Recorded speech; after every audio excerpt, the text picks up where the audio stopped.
Let's catch up, shall we? I haven't updated you in a while, probably since like week 2, 0 to 6 weeks, or that first part of your ACL rehab. Oh my gosh, I was struggling. I was in the dumps there. Biggest changes I have noticed were really around week 6 and week 8.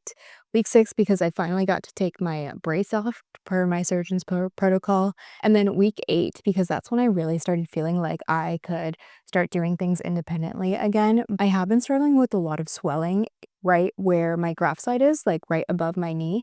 The physical therapist said that was pretty normal, kind of expected, but that's going to be your check engine light moving forward because with ACLs, just if you do too much, it's gonna let you know. Things that have really helped me in that early stage was being able to go on some trips. I'm very thankful for the support system that I had because we got to do some hiking, we got to do some retreats. I got to do a lovely reading retreat, which was so fun and just really helped me get out of the house and get out of my head. The other thing I would say is being able to track all my wins was super helpful. Like I have that journal and I just wrote down one thing a day that I was proud of myself for. And no matter how big or small it was, it really just helped me recalibrate on my progress because after a certain point, you kind of just start feeling like it's Groundhog Day and you start doing these same rehab exercises over and over and over again.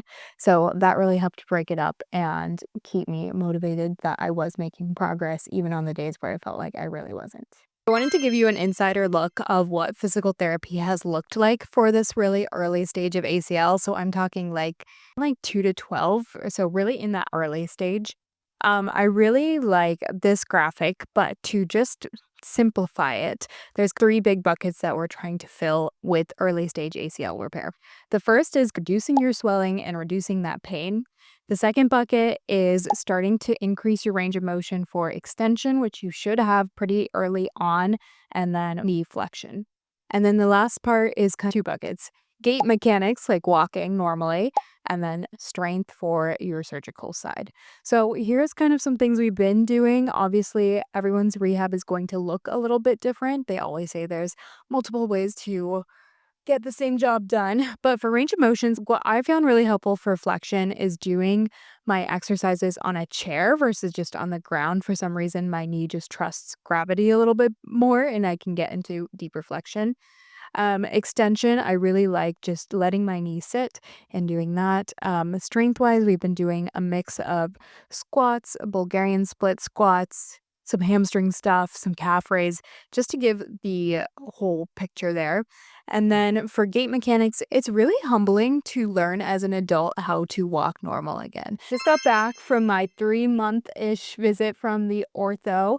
The 3-month mark has been good. Honestly, I feel pretty normal day to day. Like I can walk now, I can go upstairs, I can't go downstairs quite well.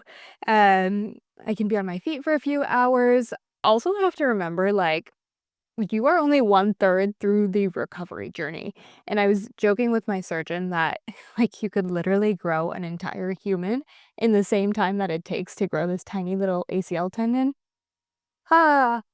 But, I did some testing with my physical therapist, and we saw, like, my right side is still 70% stronger than my left side, so we still have a long way to go. It's super humbling to know that, but kind of what I expected, and really important because I feel like around this stage, as a physical therapist, I see a lot of people drop off during this time, and then in a few months, they go back to playing, like, soccer or basketball. If you're playing soccer or basketball on a leg that is 30% weaker than the non-surgical leg, you're just putting yourself in a risky place.